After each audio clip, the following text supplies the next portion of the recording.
Y vamos a hablar, por supuesto, de Venecia y de su comisión. ¿Qué pasó ayer? ¿Qué lecturas ha generado esta opinión académica y consultiva que no tiene fuerza vinculante para el Perú? Pues bien, cada uno ha querido leer lo que ha querido leer. Reitero, la opinión de la Comisión de Venecia es una consulta. Tiene fines académicos, pero no tiene fines vinculantes para el Perú. Pero aún así, no hay acá una jalada de orejas al presidente de la República, un cuestionamiento al Ejecutivo, para nada. No encontrarán en ella ningún argumento los fujimoristas y apristas que promovieron la intervención de esta comisión favorable a decir que el presidente de la República no puede disolver el Congreso o no puede hacer una reforma constitucional apelando a la cuestión de confianza. Y vamos por partes. Lo primero, la Comisión de Venecia no se pronuncia en ninguna parte, porque no se le ha pedido, opinión sobre la disolución del Congreso. No se refiere a los hechos del 30 de septiembre. En absoluto. No se pronuncia sobre ese tema. Que ténganlo bien claro. He visto varios titulares viniendo en portadas, ¿no? No dice nada sobre los hechos del 30 de septiembre que vinculan la disolución del Congreso a la negativa del Congreso, sobre la cual se hizo confianza, de modificar una ley para elegir a los miembros del Tribunal Constitucional, no la Constitución. O sea, sobre eso, nada. La pregunta que la Comisión de Venecia absuelve es la siguiente. ¿Puede el Poder Ejecutivo hacer cuestión de confianza sobre una reforma constitucional? Esa es la pregunta que absuelve. ¿Y qué dice la Comisión de Venecia? Que sí se puede. Yo no sé dónde leen que no se puede. Dice que es inusual. Es decir, no hay costumbre en el mundo que los países con regímenes parlamentarios que tienen cuestión de confianza lo hagan a menudo. Eso no hay. ¿Y por qué no lo hacen a menudo? Por una razón muy sencilla que hay que entender. Nuestro régimen de gobierno es presidencial con elementos del parlamentarismo, ¿ok? Eso lo he explicado varias veces.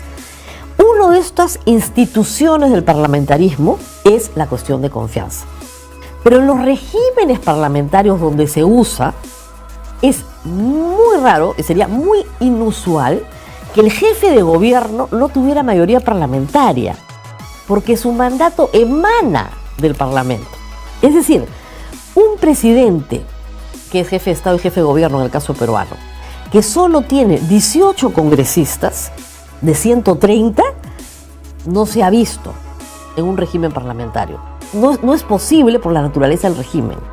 Entonces, evidentemente, para estos constitucionalistas, y con toda razón, esto es inusual, porque el sistema de gobierno peruano no es parlamentario, es presidencial, pero toma instituciones como la cuestión de confianza del parlamentarismo. De ahí el problema. Y dice que es inusual. Prohíbe la cuestión de confianza a la Comisión de Venecia sobre asuntos que tengan que ver con reforma constitucional. No. Dice que la Constitución no tiene ninguna restricción ni límite en esta materia. La Constitución, nuestra Constitución, admite dos formas de cuestión de confianza: la obligatoria y la voluntaria. ¿Cuál es la obligatoria? La que obliga al presidente del Consejo de Ministros, en el momento de su investidura como presidente del Consejo de Ministros, a pedir una cuestión de confianza. Lo obliga. Y las voluntarias son todas aquellas que el presidente del Consejo de Ministros establezca en nombre del gabinete cuando quiera.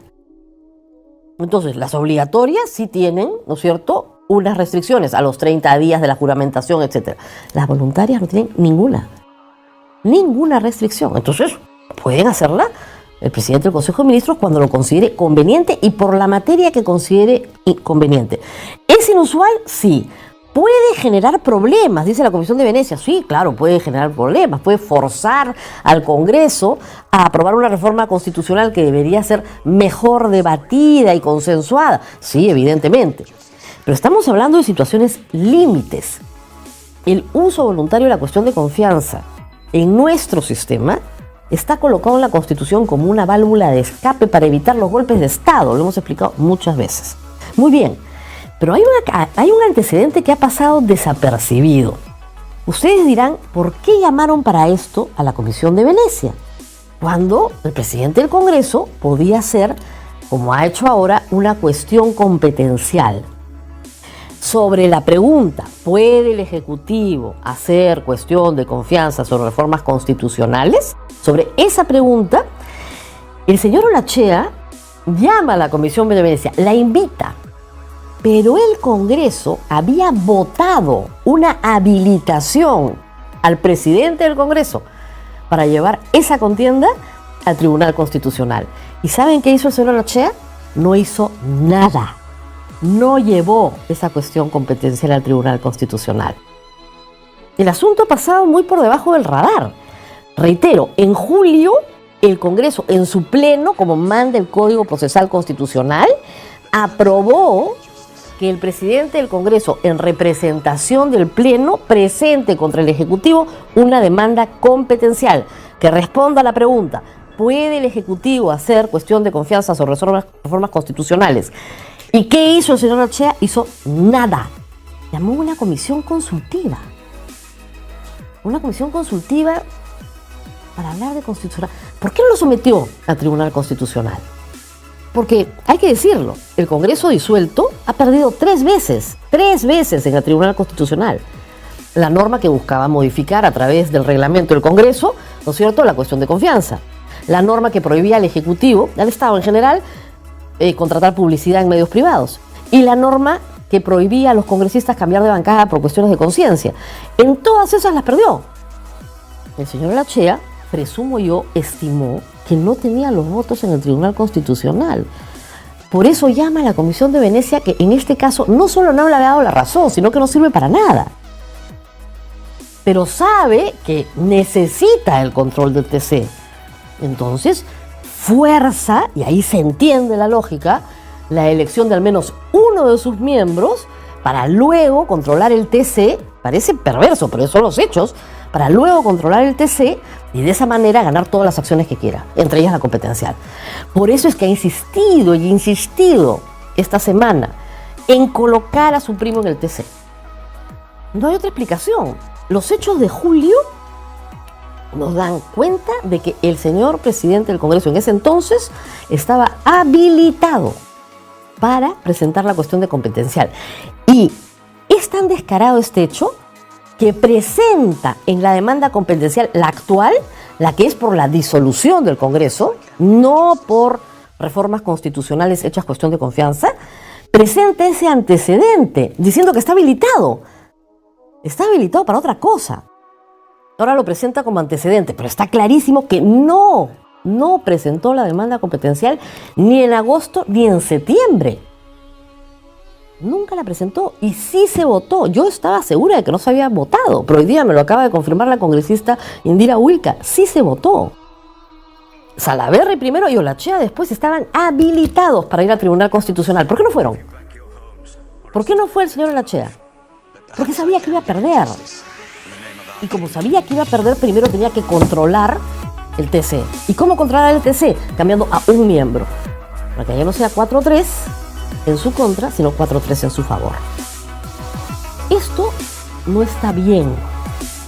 ¿Ya? Más allá de toda la explicación jurídica que les pueda dar yo, no está bien.